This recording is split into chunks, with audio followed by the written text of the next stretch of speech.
आज हम सीखेंगे हिंदी वर्णमाला स्वर। शुरू करते हैं। ऐसे अतार, आ से आम, ई से इमली, ई से ईख, ऊ से उल्लू, ऊ से ऊन,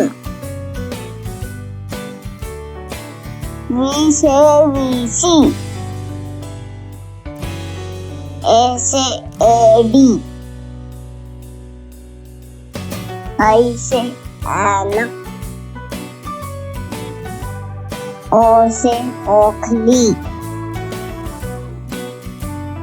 औ से औरत, अंग से अंगूर,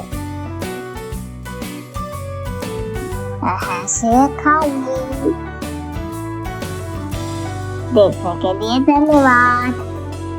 लाइक शेयर एंड सब्सक्राइब करें।